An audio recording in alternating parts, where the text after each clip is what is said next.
Assalamualaikum warahmatullahi wabarakatuh. Selamat datang di channel YouTube Yulianti Ahmad. Hari ini kita akan membahas materi tentang mikrometer sekrup. Kita akan membahas cara membaca hasil pengukuran menggunakan mikrometer sekrup serta soal dan pembahasan yang berkaitan dengan mikrometer sekrup. Sekarang kita pergi ke teori atau pembahasan tentang mikrometer sekrup. Di sini dijelaskan bahwa mikrometer sekrup adalah sebuah alat ukur. Jadi, mikrometer sekrup adalah alat ukur untuk mengukur benda dengan ketelitian sampai 0,01 mm. Di sini, mikrometer sekrup digunakan untuk mengukur ketebalan sebuah benda dan diameter luar benda. Nah, untuk mikrometer sekrup sendiri, ada macam-macam yang bisa kita jumpai mikrometer sekrup. Misalnya, mikrometer luar, mikrometer dalam, maupun mikrometer kedalaman. Sekarang Ibu akan memperkenalkan bagian-bagian dari mikrometer sekrup. Nah, untuk mikrometer sekrup itu sendiri punya yang namanya bingkai. Jadi ini adalah bingkai dari mikrometer sekrup. Kemudian ini adalah poros tetap ya, ini adalah poros geser yang bisa bergeser. Kemudian ini adalah pengunci. Jadi ketika kalian memutar mikrometer sekrupnya ke arah berlawanan, berarti itu kalian mengunci rahan geser dari mikrometer sekrup. Kemudian kalau kalian memutar ke arah sebaliknya, itu artinya kalian membuka kunci dari rahan tersebut. Nah, di sini adalah skala utama dari mikrometer sekrup dan ini adalah skala putar dari mikrometer sekrup. Jadi ini bisa berputar ya. Kemudian ini adalah bagian yang bisa membantu kalian untuk menggerakkan poros geser.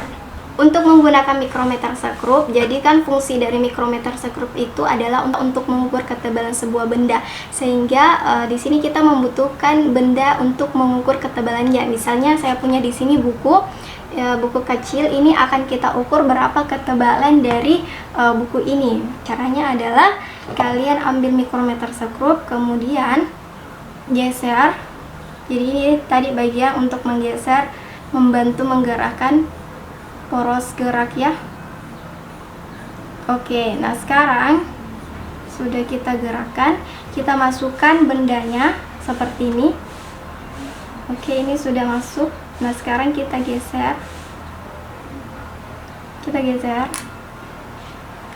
posisinya. Sekarang kita geser.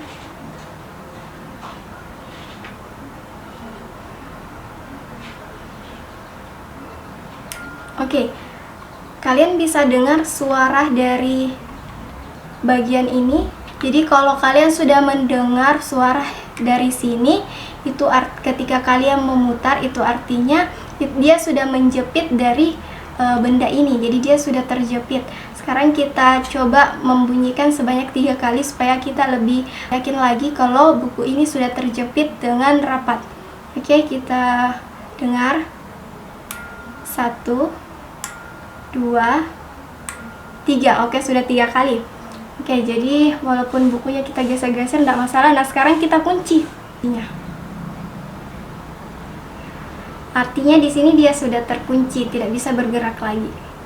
Kecuali kalau kalian paksa untuk menggeser dari rang ini, hati-hati ya, nanti alatnya bisa rusak. Untuk lebih jelasnya, kalian bisa menyimak contoh soal dari materi ini, karena di situ Ibu sudah menjelaskan bagaimana cara menghitung hasil pengukuran dari sebuah benda. Berdasarkan apa yang saya jelaskan, bahwa NST mikrometer sekrup adalah 0,01 mm.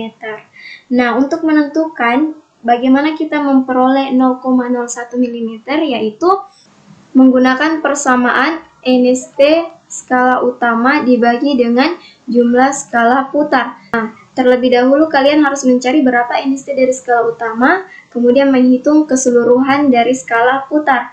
Nah, caranya yaitu NST skala utama, rumusnya sama dengan yang di jangka sorong, yaitu batas ukur per jumlah skala. Di sini kita mengambil batas ukur yang minimum. Kan batas ukur itu ada 2, maksimum dan minimum. Karena di sini yang terlihat angka yang paling kecil adalah 5, berarti kita mengambil batas ukur minimumnya adalah 5. Dibagi dengan jumlah skala sampai dengan batas ukur itu sendiri. Sekarang kita melihat berapa jumlah skala sampai di batas ukur. Kita bisa menghitung 1, 2, 3, 4, 5, 6, 7, 8, 9, 10. Jadi kita menghitung tadi ada 10 skala. Berarti 5 bagi 10 sama dengan 0,5 mm. Sekarang jumlah skala putar. Jumlah skala putar, di sini kalau kita memutar skala putar ini akan terlihat bahwa jumlah skalanya adalah 50. Sehingga kalau kita menuju ke rumus, itu nilai skala utama yaitu 0,5 dibagi dengan 50. Itu menghasilkan 0,01 mm. Jadi, cara memperoleh NST mikrometer sekrup yaitu 0,5 dibagi dengan 50 sama dengan 0,01 mm. Nah, di sini 0,5 itu menandakan bahwa setiap satu skala di skala utama itu nilainya adalah 0,5. Kita akan membahas sebuah soal. Soalnya seperti ini. Perhatikan gambar mikrometer sekrup di bawah ini. Hitunglah besar pengukurannya, jadi ceritanya sudah ada benda yang sudah kita ukur. Nah, sekarang kita mau lihat berapa hasil pengukurannya. Di sini dalam satuan milimeter. Jadi satuannya milimeter. Berarti NST-nya, NST mikrometer sekrup yang kita ambil adalah 0,01 mm. Nah, sekarang seperti yang sudah saya jelaskan bagaimana cara membaca mikrometer sekrup, kita melihat berapa skala di skala utama. Hasil pengukurannya itu adalah skala utama ditambah dengan skala putar. Sekarang kita mencari nilai dari skala utama, berarti yang di sini ya.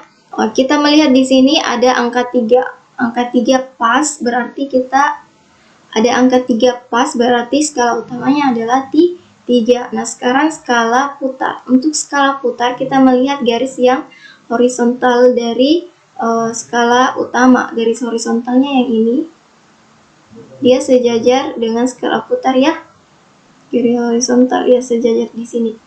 Oke, nah sekarang kita hitung mulai dari skala 20, 21, 22. Berarti skala putarnya adalah 22 dikali dengan 0,01 NST mikrometer sekrup sama dengan 0,22 mm. Nah, sekarang hasil pengukurannya kita bisa memasukkan 3 ditambah 0,22 sama dengan 3,22 mm. Jadi ini jawaban dari soal yang pertama. Nah, sekarang kita beralih ke soal yang selanjutnya. Soal yang selanjutnya seperti ini. Di sini ada hasil pengukuran sebuah benda dalam satuan milimeter. Nah, hasil pengukurannya bisa kita tuliskan sama dengan skala utama ditambah dengan skala putar. Untuk skala utama, karena di sini tidak menunjukkan angka sama sekali, berarti kita harus menghitung berapa skala yang ada di skala utama dikali dengan NST skala utama. NST skala utama itu sama dengan, kita melihat, masih ingat NST skala utama itu sama dengan 0,5. Berarti kita harus mengali dengan 0,5. Kita lihat dulu berapa skala, ada berapa skala yang ada di dalam skala utama. Berapa jumlahnya? 1, 2, 3, 4, 5, 6, 7, 8, 9, 10. Ada 10, berarti 10 dikali dengan 0,5. 10 dikali dengan 0,5 sama dengan 5,0 mm. Nah, sekarang skala putar. Jadi skala utama nilainya adalah 5,0. 10 dikali 0,5. Nah, sekarang kita melihat skala putar. Untuk skala putar, ingat garis horizontal dari skala utama sejajar. Nah, berarti kita bisa menghitung 45, 46, 47. Berarti 47 dikali 0,01 sama dengan 0,47. Sekarang kita menjumlahkan, berarti nilainya adalah di sini berarti turun 5,47 mm. Berarti hasil pengukuran dari benda ini adalah sebesar 5,47 mm. Nah, untuk soal nomor selanjutnya kita bisa melihat gambar di bawah ini. Jadi sudah ada nampak berapa skala utamanya, tapi ada skala yang di bawah sini, berarti kita harus menghitung skala ini juga. Kemudian garis yang sejajar, garis horizontal yang sejajar, kita menghitung mulai dari sini sampai ke sini ada berapa. Nah, sekarang itu adalah tugas. Nah, ketika kalian memperoleh hasil sebesar 15,94, berarti cara kalian memperoleh hasil pengukuran itu sudah benar. Berarti kalian sudah menghitung dengan benar hasil pengukuran benda menggunakan mikrometer sekrup. Selamat mengerjakan untuk soal yang ketiga ini. Jadi ini jawabannya. Kalau kalian sudah menemui jawaban yang benar, berarti cara kalian sudah benar. Artinya kalian sudah paham tentang materi mikrometer sekrup. Kalian sudah paham bagaimana cara membaca mikrometer sekrup, membaca hasil pengukuran menggunakan mikrometer sekrup. Jadi itu sekaligus inti dari pembelajaran kita tentang mikrometer sekrup. Baiklah, jadi sampai di sini materi kita hari ini. Semoga materi ini, video ini bermanfaat untuk kalian. Jangan lupa subscribe channel YouTube Yulianti Ahmad, like dan share video ini. Dan saya akhiri dengan ucapan Assalamualaikum warahmatullahi wabarakatuh. Sampai jumpa di video pembelajaran selanjutnya. Terima kasih.